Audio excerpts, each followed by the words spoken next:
Falando em eleições, a IPEC, então, ontem traz uma situação muito favorável para Lula, né? Inclusive, com a campanha agora trabalhando com cada vez mais afinco para vencer num primeiro turno, por conta desses números. Queria te ouvir também em relação às intenções de voto de Lula. Depois tem alguns segmentos que eu queria comentar com você também. A gente tem falado bastante sobre evangélicos, né? E tem números muito positivos para Lula, tanto na PTG quanto agora na IPEC também, né? Como que você está vendo esses números da IPEC, principalmente? Olha, eu estou vendo com otimismo, mas com um otimismo moderado, vamos chamar assim, né? Porque o eleitorado brasileiro são 156 milhões de pessoas. Cada ponto de pesquisa dá 1.560.000 votos. É muita coisa, né? A diferença entre o Lula e o Bolsonaro, segundo as últimas pesquisas, está dando no primeiro turno mais de 20 milhões de pessoas, mais de 20 milhões de votos. Não é tão fácil mexer em números tão significativos. No segundo turno, chega a quase 30 milhões de votos, né? Então, o que nós estamos vendo? Nós estamos vendo algumas tendências que são importantes de serem consideradas. Sim. Por exemplo, a rejeição ao Bolsonaro subiu, enquanto a rejeição ao Lula caiu, o que mostra que, de um lado, a política que o Bolsonaro está tendo eleitoral, com essa truculência toda, está afastando alguns dos seus antigos eleitores, né? E a forma de como o Lula está ampliando o leque da sua aliança democrática está fazendo com que a sua rejeição caia também, né? Você veja, aí nós temos, na reta final, né, uma disputa pelos votos que não estão consolidados. Segundo as pesquisas, 80%, 90% daqueles que vão votar no Bolsonaro ou no Lula já definiram, vão fazer isso e não vão mudar o voto. Mas você tem os votos, por exemplo, que são atribuídos ao Ciro, 8%, mais os votos que são atribuídos a Tebet, 5%, 4%, somando aí dá 12%, 13%, né? Isso nós estamos falando que metade, as pesquisas dizem assim, metade desses que vão votar no Ciro ou na Tebet pode mudar de opinião na última hora. E nós vamos falar que isso acontece na última hora, não é agora que a gente vai ver isso. Mas nós estamos falando de alguma coisa como 10 milhões de votos, né? Que podem ser a metade daqueles que apoiam a Tebet e o Ciro. Podem ser decisivos, né? Outra questão que chama atenção é que em 2018 nós tivemos 20% de abstenção. Ou seja, pessoas que deveriam ir votar e não foram. É possível que essa abstenção diminua nessa eleição agora, dada a importância dessa votação, né? Porque a questão que se coloca é, quando se fala do primeiro turno, né? Que o Lula está fazendo todo o esforço para vencer no primeiro turno, é porque é mais difícil, inclusive, que o Bolsonaro venha a acusar de fraude as eleições se o Lula ganhar no primeiro turno. Sabe por quê? Porque nós temos as eleições dos governadores, dos 27 governadores mais Distrito Federal. Nós temos as eleições de 513 deputados para a Câmara Federal, de 27 senadores, que é um terço do Senado que vai se renovar, de todas as assembleias legislativas. Quer dizer, ele não pode dizer no primeiro turno que a fraude só foi em cima do voto só para presidente, né?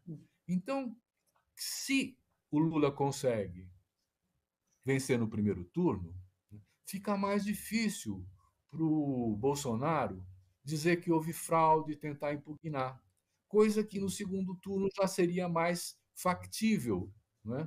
Porque não teria toda essa pressão daqueles que se elegeram no primeiro turno e que querem assumir o seu mandato, né? Afinal de contas, essa eleição é limpa, é transparente, é feita com uma tecnologia super moderna. O Brasil é pioneiro na urna eletrônica, nunca houve sinal de fraude, né? E todos esses eleitos vão se posicionar contra a acusação eventual do Bolsonaro de que houve fraude nessa votação, né? Então eu vejo com muito otimismo, mas com preocupação, né, a questão do voto no primeiro turno.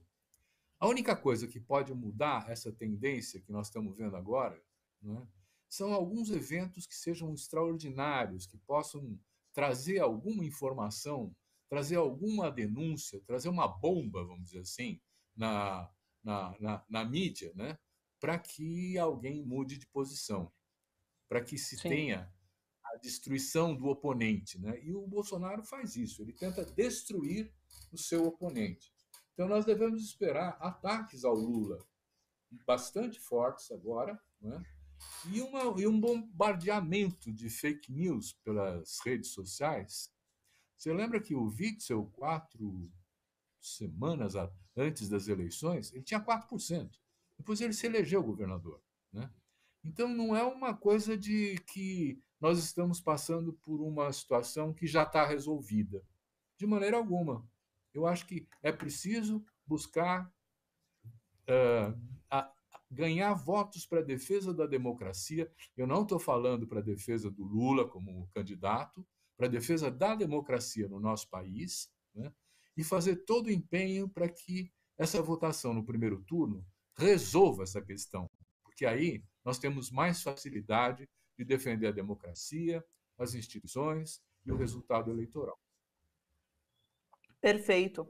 Sabe que eu estava até ouvindo um comentarista na Globo News hoje pela manhã, ele estava falando sobre essas 2 últimas semanas agora antes do pleito serem as semanas de golpes baixos, né? Então, assim, é para a gente esperar de fato, porque algo pior pode vir por parte de Bolsonaro. Bolsonaro que inclusive já voltou a questionar, né, já voltou com aquele discurso golpista, falou ali em Londres sobre se não tiver 60% dos votos, o TSE deve ter melado de alguma forma essa eleição, então ele já voltou com esse discurso golpista. A moda agora é questionar a pesquisa, né, como a gente viu o ministro dele, da educação, da comunicação, Fábio Faria, questionando a IPEC, e Bolsonaro tem falado muito sobre o data-povo, né? O data-povo, que é o povo na rua, mas as pesquisas estão aí, não é uma pesquisa, mas são várias as pesquisas, inclusive, que mostram Lula à frente. Fábio Faria, que está lá na delegação brasileira, junto com Bolsonaro, inclusive acompanhando todas essas viagens, ao lado de Ciro Nogueira, que é o chanceler não foi, e nem o embaixador do Brasil. Então é interessante também marcar isso. Tem 2 outras coisas que eu queria falar em relação a votos, né? Sudeste era uma preocupação para a campanha de Lula, mas Lula voltou a subiu um pontinho no Sudeste. Bolsonaro se manteve estagnado no Sudeste, né, porque havia, de repente, uma perspectiva de crescimento de Bolsonaro no Sudeste. Isso não se mostrou na pesquisa IPEC. E essa questão da abstenção, sabe, Silvio, que algumas semanas eu conversei com um membro da campanha de Lula, e ele disse que há essa preocupação, porque historicamente a gente tem nas eleições brasileiras uma taxa de abstenção que gira ali em torno dos 30%, né?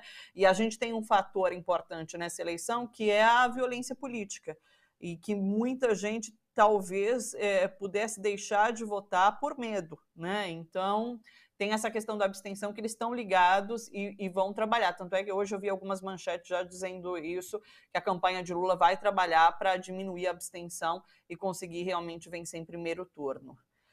Dito isso, vamos falar sobre o Le Monde Diplomatique? Diga. Eu não tenho essa percepção de que o voto em branco, quer dizer, essa abstenção, né, ela seja de 30%. Na última eleição municipal, foi de 23%. Na última eleição presidencial, 2018, foi de 20%. Né? E a situação, tal como está agora, leva as pessoas a se engajarem na resolução desse impasse.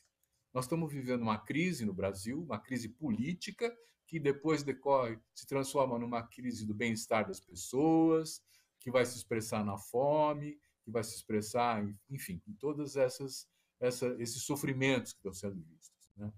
E isso conta. Então, não acho que nós vamos ter uma abstenção de 30%. Né? E veja, os jovens, por exemplo, de 16 a 18 anos, houve um significativo aumento daqueles que se dispõem a votar.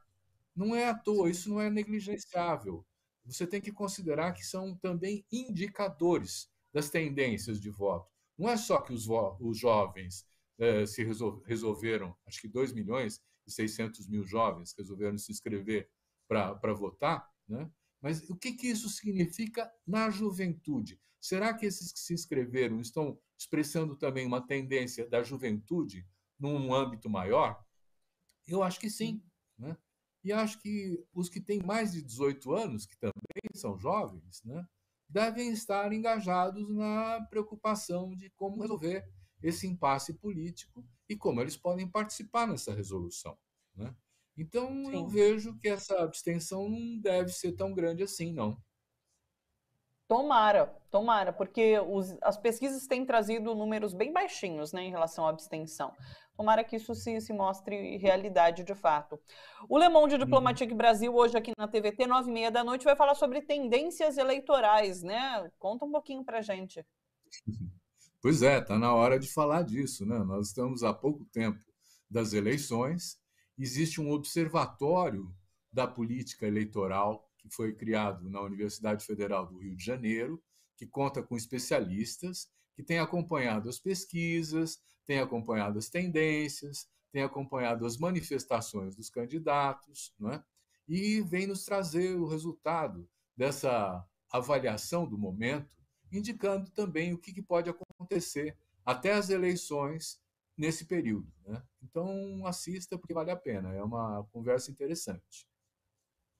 Hoje às 10 horas, inclusive, tá? Eu falei 9h30, mas tá aqui no card pra gente. Hoje às 10 horas da noite, programa Le Monde Diplomatique Brasil aqui pela TVT e pelas redes sociais também, tá bom, pessoal? Silvio, muito obrigada. Sempre um prazer conversar com você, te receber por aqui. Até semana que vem, até terça-feira, na última semana antes, então, do Isso. domingo de votação, né? Semana importantíssima. Um beijo enorme para você, até lá. Muito obrigado, um beijo para você, uma saudação a quem nos assiste também.